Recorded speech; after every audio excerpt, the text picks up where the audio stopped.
sa totoong buhay, you experience po din some problems din po na encounter sa pelikula.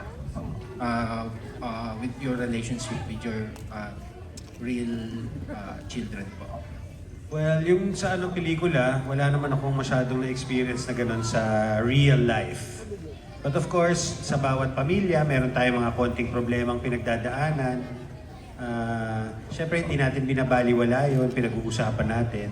And like here sa movie, no, yung about mental health and everything, I'm sure malaking maitutulong ng movie sa mga family at sa mga batang nakakaranas ng ganong problema. Direct Errol po. The casting direct is very dynamic. Paano niyo po na pagsama-sama sila? Yung batang lalaki yung magaling yung Martin. Si Iskoy, nakatrabaho ko na yan sa mga Munting Tala. Isa sa mga, kumbaga, sa gandang edad yan ang isa sa mga pinaka-professional na katrabaho. Walang kulit yung batang yan.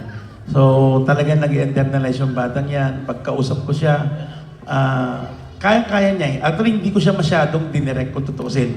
Hindi ko siya masyadong dinirect dahil alam niya na yung mga gagawin niya eh. So, ayan. Kaya thankful ako kay Iskoy na ibigay niya yung best niya sa pelikulang ito.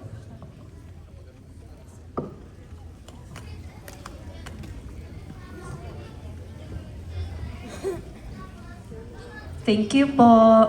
And this time po, from Miss Salve Aces of Filipino Star and Pangmasa. Good evening po. Kay Miss Pinky po, how's working with yung mga bagets na parang like kay Shira? Okay naman. Very, very professional. Parang ano naman, mas magulo pa ata kaming mga may edad kesa kanila. Mas makulit pa kami. Hindi, mababait sila, very professional. They're taking this opportunity very seriously. And syempre kami, na-appreciate namin yon, di ba? Okay. Shira, anong like working with Miss Pinky? Anong mga naturo niya sa'yo or anong mga natutunan mo during that time na Honestly, nung first time ko marinig na magkakaroon kami ng scenes together, super kabado po ako. Like actually, lalo na sila Pochi, they were telling me. So I was like, actually preparing for that moment na kailangan kalmado, professional, pag-take na. And of course, thankful din po ako kay Miss Pinky. She was coaching me actually nung sa mga scenes po namin na you should be like this, you should be like that, don't do this. And super thankful po ako kasi actually nakatulong po talaga siya sa akin. And other than that, masaya din po siya ka-work. Talaga, super. Okay. Direct saan to ipapalabas? Or meron pa tong schedule? Ayan, sa mga schools po, may mga schedules na po. Batangas City, tapos Cavite, Laguna, Bulacan, tsaka Cabanatuan. Yung Pampanga po, wina-workout na po. Kahapon po, may nag-initial screening na po kami kahapon sa SM San Pablo. So, may around more than 2,000 na nanood na ng mga estudyante. Ayun. Okay po, salamat. Thank you po. Next po is from Miss Leia Salterio of Philstar. Hi, good evening, Direk. Direk first, how did you assemble your cast? Kasi very, sabi nga ni Salve, dynamic yung cast mo talaga. Yes, from the young stars to the veteran stars.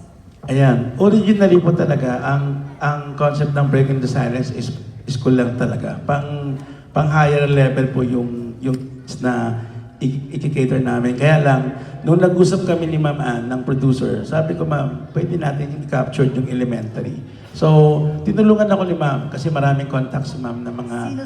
Si Ma'am Ann, yung producers po namin. Ayan. Good evening, Ma'am. Ayan po. So, siya po yung tumulong sa akin na nagbigay po siya ng mga ibang mga magagaling na mga batang actors. Kaya nakasama namin sila. So, tinulungan ako ni Ma'am sa pagpili ng mga actors. Yung mga veteran actors naman po, yung iba doon, mga kaibigan ko na rin, nakatrabaho ko na rin before. Kagaya ni Miss Pinky, 2018, nung una ko nakatrabaho. For Pinky, Monching, and Shira, and your leading man? Pochi. Yeah. how did you attack your respective roles? Kasi like Shira, ang dami mong scenes, yes, in this film. And then, si Pinky, kontrabida na naman, as usual. Yes. And Monching, very dramatic yung role, yeah. Well, yung sa amin kasi ni Direk, kasi parang naging organic siya. So there were, parang we will get the script the day before or on the day. So doon namin pag-uusapan and very collaborative kasi si Direk Errol. Tapos for me, naging madali kasi naka 3-cam setup kami. Kaya talagang walang problema sa Gastos, continuity. Direk, Oo, hindi po sila 4-cam, I'm sorry. 4-cam, nagkamali pala ako. 4-cam setup, malaking tulong po yun sa pagiging mabilis at saka sa pag-capture ng mga intimate, mga moments, ganon. Yung flow ng movie, for me, parang naging mas klaro dahil dun sa technical setup namin. So, I'm going to pass the mic kasi 4 po kaming tinanong. Yes. Mi naman po, binuhay ko lang yung pagiging kuya ko, like, in real life, and then, in-apply ko sa kanila. And syempre, yung tema kasi na mental health, so, well, magagaling din naman talaga yung mga co-actors ko. Is Hindi na this po your ako first nahihirapan. time to portray like this role? Older brother, yes po. Yeah. Yeah, in this film, in this story na mental health. Yes po. Kayo ni First time. Shira. Yes po. Alright. For me naman po, it was actually very easy yung mga takes po namin since usually 1 to 2 takes, hindi po nagtatagal talaga. And usually nag-rehearse kami before nagtitake. And super, yun nga, like what Pochi said, super madaling ka-work yung mga ka-work namin, mga co-stars. Of course, professionalism.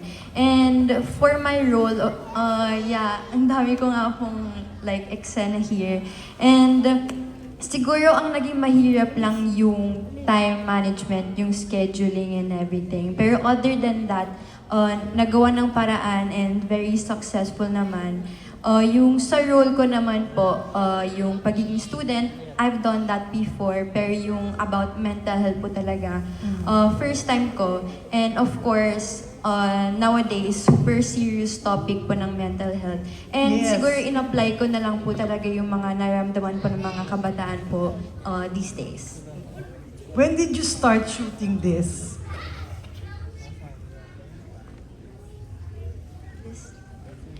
Last year. Last year, sorry, 2026 na pala. Yeah, around last year po, like summer, if I'm not mistaken. Early last year. Yes. Alright, si Monching na lang yung last. Hello, good evening. Okay na. Okay na. Hindi, yung sa movie naman po, syempre kung ano yung kinakailangan, sinasabi naman sa amin ni Direk, ina-explain niya what the story is about, ganon. So, doon na lang din kami kumukuha ng kung paano ipoportray, ganon, kung ano yung kailangan niya. So wala kayong talagang really script from the very start? Meron naman kaming working script, but along the way, kung merong nakikita si Direk na Nababago. pwedeng baguhin, o kung may na-research na bago about mental health, ina-adapt namin yan. Alright, thank you. Thank you po. Here's Miss Janice Navida from Bulgar.